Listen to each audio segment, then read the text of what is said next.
It is a strike that could cause even more major gridlock here in the city. The deadline for nearly 12,000 TTC workers to walk off the job is midnight tonight, and there are a lot of questions about a plan if a deal cannot be reached. So we are joined live now in studio by TTC spokesperson Stuart Green to talk more about the contingency plans as well as how negotiations are going at this point. Stuart, thank you so much for joining us. First of all, we'll start off with contingency plans if indeed there is a strike. Is it even possible to have a plan in place to try to ease the impact of a strike? So I need to preface everything by saying that we're still at the table, and in labor negotiations, that's exactly where you want to be. You want to be at the table bargaining. There's good faith, there's progress. We've managed to reach some side agreements. We announced recently that Wheel-Trans service would continue in the unlikely event of a strike. We've also made arrangements with the union so that they will return all of the buses and vehicles to the garages in the event of a labor disruption so that nobody's left stranded. So there are some side deals that we've made. The progress is good, but you're quite right. If 11,500 people walk off the job, there simply will be no TTC service. I know it's not what anybody wants to hear, but we have to be honest with people and say that that does remain a possibility. Again, we are still at the table, and we're hoping for a resolution. We think we can do that. It's going to go down to the wire. There's no question. It will be midnight tonight, as we saw with the QP Local 2 settlement, went past the midnight deadline. So we are expecting to go down to the wire, as they say. We'd like to have something sooner than later to announce, but if we don't, it'll be overnight that we announce something. In terms of contingency, really what we're looking at now is how we would staff stations, for example. You and I were speaking earlier about what do you do if somebody shows up at a station and they're unaware of a strike. We are planning for that contingency. There's no contingency in terms of delivering transit service because we simply don't have the operators, the mechanics, the janitors, all those people who do the important frontline work. So really it's about making sure that customers are aware, so communicating with customers, getting notices out there using social media and the websites, and having staff at stations just in the event somebody shows up unaware that there's a labor disruption. However, we are optimistic that we can get there. It's just going to take us some time. It's going to take the rest of the day. Right. And the optimism, I know it's something that has been shared by TTC Chair Jamal Myers earlier this week, by Mayor Olivia Chow as well. When we asked the president of local ATU 113 about that optimism, he had a completely different vantage point.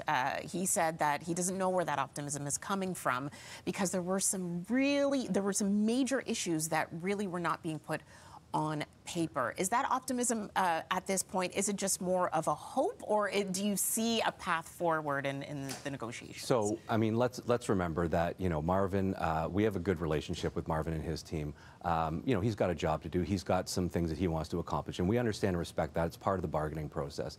But our optimism is rooted in things like, I mentioned, the Wheel-Trans agreement, the agreement not to leave people stranded in the event of a stoppage, but also the fact that we've settled 3 contracts with other unions this year alone, including 2 large QP locals, which and QP are tough negotiators. So, you know, we have the precedent. We have the ability to reach these agreements with our union partners. That's where the optimism comes from. It's not just bluster. We actually believe that there's a path to a settlement. It's just going to take us probably the rest of today. Okay, and like you were saying, if it does even take past the midnight deadline, if it's a few hours after that, yeah, it's something that you'll stay at the table and try to work on. If it does take, let's say, a few hours after that midnight deadline, what happens then for the morning commute? Do you think that there will be a delay? Do you predict that there will be a delay in that commute and getting things sorted? Yeah, we don't. I mean, we're a 24-hour operation, so we have people working around the clock anyway. The only way there's any disruption is if there is an actual strike. If there's no strike, people just continue doing their jobs, and that will carry on. You know, the good news about tomorrow is that it's a PA day in Toronto, as you've been mentioning. So we expect lower than usual ridership.